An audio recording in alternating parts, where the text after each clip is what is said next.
Bonjour Nicole Bacharan, historienne, politologue. Elle a écrit La plus résistante de tous chez Stock, qui a d'ailleurs eu le prix Simone Veil. À ses côtés, Dominique Simonet. Dominique Simonet, l'auteur d'une vingtaine d'ouvrages, donc Le Monde en général et nous en particulier chez Plomb. Et là, j'ai le plaisir de vous accueillir tous les deux pour ce livre qui s'appelle Requiem pour un monde libre. Évidemment, on a envie de vous entendre d'abord tous les deux sur ce qui se passe, l'actualité, cette déclaration peut-être historique entre Donald Trump et Benjamin Netanyahou hier à Washington. Est-ce que, Nicole Bacharan, il y a un espoir réel que le Hamas puisse accepter ce plan de paix, ou alors c'est un risque de reprise des combats, l'a déjà dit Netanyahou Écoutez, on a envie d'y croire, puisque rien n'a marché jusqu'à présent, et que ça fait quand même plusieurs mois, à plusieurs reprises, que Donald Trump promet au Hamas « rendez les otages, sinon ce sera l'enfer ». Ils n'ont jamais cédé. Mais on se dit qu'aujourd'hui, le Hamas est certainement très affaibli, et puis il y a tous les pays arabes de la région qui marchent dans ce plan. Et ça, le Hamas est seul. Donc s'il y a une petite chance, elle est dans cette solitude et dans cet affaiblissement. Oui, beaucoup d'appui à ce plan, Dominique Simonet. Un réel espoir de libération des otages et d'arrêt des combats à Gaza.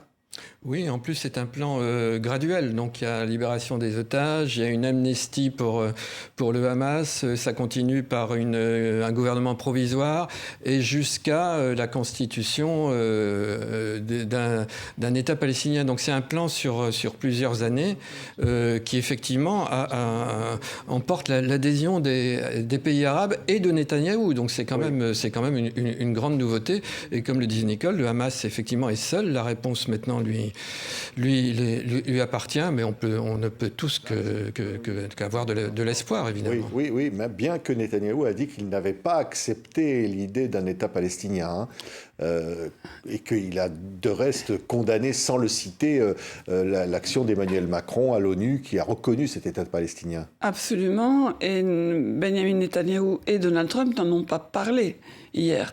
Et ça doit être le 20 ou le 21e point de ce plan, quand toutes les autres conditions seront réalisées, donc démilitarisation, reconstruction, etc., les États-Unis s'engagent à créer les conditions d'un dialogue entre Israéliens et Palestiniens en vue d'une perspective lointaine d'un État palestinien. Donc c'est tout en bas de la page, et il n'y a pas un mot sur la Cisjordanie du tout, à part que Donald Trump a dit qu'il n'accepterait pas l'annexion par Israël, et également hier, alors beaucoup plus haut dans le plan, Israël s'engage à ne pas annexer Gaza non plus. Oui, alors de l'espoir.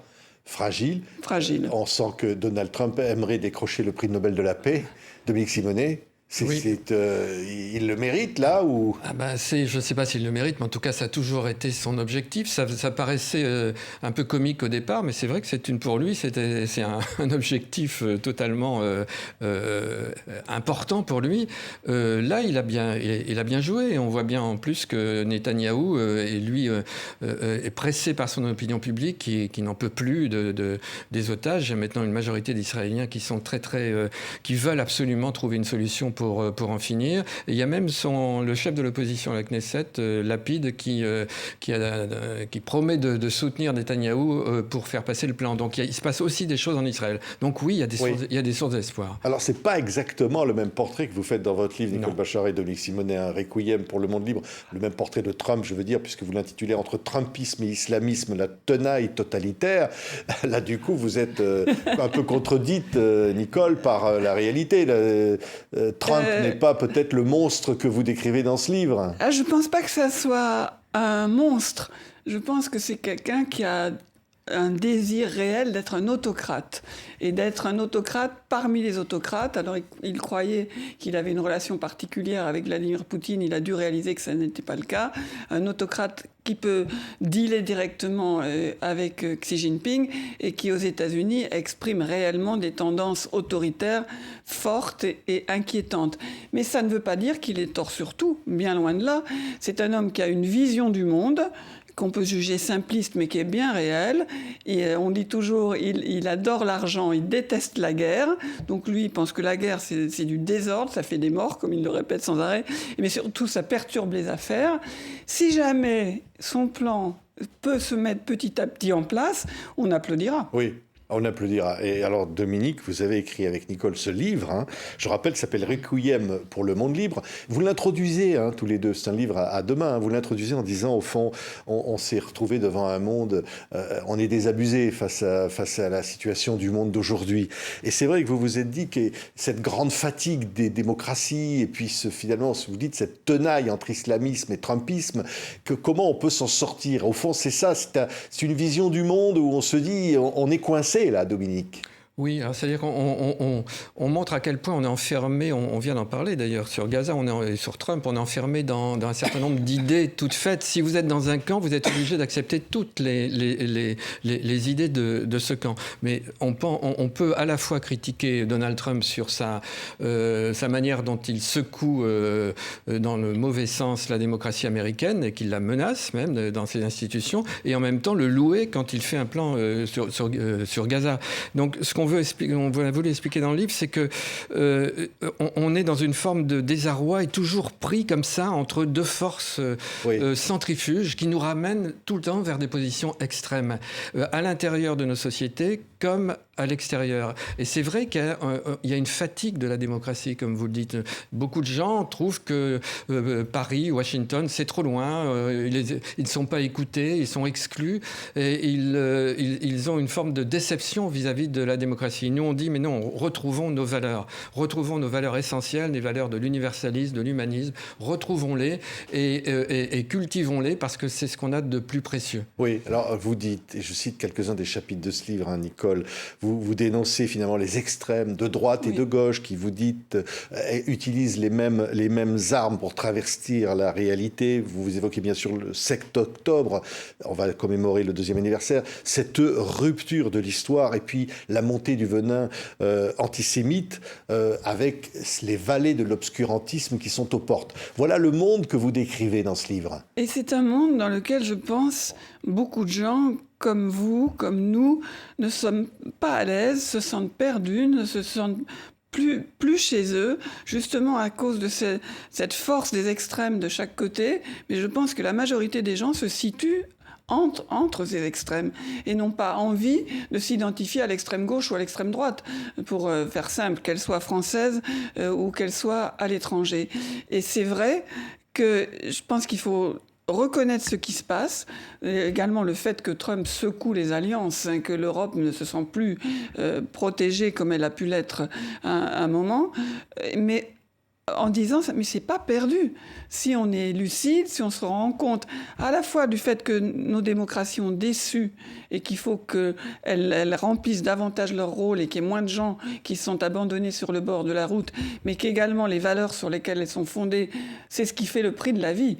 La liberté avant toute chose. On peut encore s'en sortir. Oui, mais Dominique, l'Europe, vous le dites, est prise entre la Russie agressive et puis les États-Unis, qui aujourd'hui ne sont plus des alliés, qui trahissent en quelque sorte. Donc l'Europe est à la croisée des chemins, là. Oui, alors l'Europe a effectivement un rôle important à jouer, l'esprit européen aussi, parce que c'est cet esprit d'universalisme et d'humanisme. Et c'est pas rien, parce que c'est ce qui fait notre vie quotidienne, c'est ce qui fait qu'on peut aimer qui on veut, circuler où on veut. Forme de liberté ou de démocratie qui est menacée. La liberté et la justice, disait Camus à la sortie de la Seconde Guerre mondiale. Il faut concilier les deux, liberté et justice. Liberté parce que ça va plus du côté individuel, justice plus du côté du commun.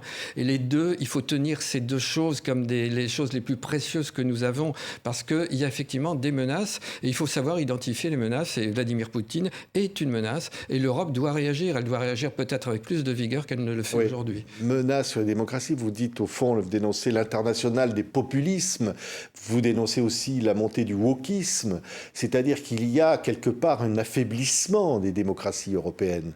Oui, absolument. Et c'est vrai que le mouvement woke, il est sorti du mouvement aux États-Unis Black Lives Matter, et être éveillé aux discriminations était une chose tout à fait louable et importante. Et ça a dérivé vers un esprit de censure, de condamnation, d'effacement des gens qui avaient des opinions différentes. Enfin, moi, j'ai vu des situations dans les universités américaines proprement hallucinantes. Des étudiants ou étudiantes qui allaient se plaindre à la sortie d'un cours auprès de la direction en disant « Ah, je me suis senti inconfortable pendant ce cours. » Ben oui, mais si le débat intellectuel est dans une université, ça ne rend pas un peu inconfortable, ça perd tout son sens. Et on a vu, et là aussi aux États-Unis, mais malheureusement la France n'en est pas exemple, la place qu'a pris l'antisémitisme au nom justement de ce découpage entre oppresseurs et opprimés. Et les Juifs ne sont plus du tout une minorité aux États-Unis, considérés comme, alors qu'en réalité ils le sont évidemment, ils sont considérés comme vraiment le maximum de l'oppression. Et le fait qu'on ne fasse plus de différence, c'est tragique également en France, entre être juif et être un suppôt de Netanyahou, alors qu'il a déjà la moitié de la population israélienne contre lui, c'est tragique. Et en Europe, ça rappelle des souvenirs absolument dramatiques. Et il ne faut rien céder sur l'antisémitisme. L'antisémitisme appelle toujours le pire, hein, toujours. Dans l'histoire, ça a toujours été ça. Et en 2025, aujourd'hui, on se rend compte qu'il y a des actes antisémites tous les jours, des choses absolument inacceptables. Et comment peut-on accepter ça, qu'on bannisse un universitaire parce qu'il est juif, qu'on empêche un sportif de concourir parce qu'il est juif, ou un chanteur de monter sur scène parce qu'il est juif en 2025. Donc ça, il faut absolument qu'on réagisse, parce que c'est au cœur absolument de nos valeurs. On est d'abord humain avant d'appartenir à une communauté. Donc des équipes israéliennes, on voit encore aujourd'hui dans le domaine du sport des demandes, notamment de la France insoumise, de bannir des équipes israéliennes de compétition sportive. Voilà. Ça, c'est quelque chose qui vous effraie ? Je trouve ça épouvantable, de même qu'on apprend qu'ici ou là, un juif qui portait sa kippa en ce moment, en plus pendant les grandes fêtes, s'est fait rouer de coups au coin d'une rue. On a vu aussi des artistes noirs qui se sont fait rouer de coups à la sortie d'un spectacle, donc du pur racisme. Et cette bête immonde du racisme et de l'antisémitisme, elle redresse la tête. Et il faut que tous, politiques et citoyens, soyons 100% sans pitié là-dessus. Oui, ce livre, il est écrit à deux mains, tous les deux, ensemble. Sauf peut-être, et on peut le dire à la conclusion, où chacun prend la parole avec son propre prénom. Et là, c'est vrai que Nicole, vous dites, moi, les premiers mots, c'est à 12 ans, j'ai découvert l'existence des camps de concentration. Et on sent que ça, c'est quelque chose qui vous a marqué pour toujours. Pour toujours. Oui. Oui, pour toujours. C'est le pire. Et on cite... On cite Elie Wiesel aussi, pour terminer, on avait la chance de connaître Elie Wiesel, et qui disait, c'est un peu la conclusion qu'on reprend dans notre livre, c'est qu'il disait, bon, c'est vrai que le monde va mal, il y a beaucoup de raisons de désespérer, mais il faut quand même se battre et toujours lutter malgré tout. Et ce malgré tout, c'est effectivement sans doute la formule qui correspond la mieux à notre livre. Oui, c'est un requiem. Oui, le monde libre, il y a eu beaucoup de choses épouvantables qui se sont passées au nom du monde libre. On a soutenu des dictatures, mais quand même, on a beaucoup aimé ce monde libre, on n'a pas envie de le perdre. Merci beaucoup à tous les deux. Nicole Bacharan, Dominique Simonet, c'est un livre formidable, s'appelle Requiem pour le monde libre, entre Trumpisme et islamisme, la tenaille totalitaire, aux éditions de l'Observatoire. Et on était vraiment ravis de vous avoir justement là, tous les deux, ensemble, pour porter ce livre. Merci.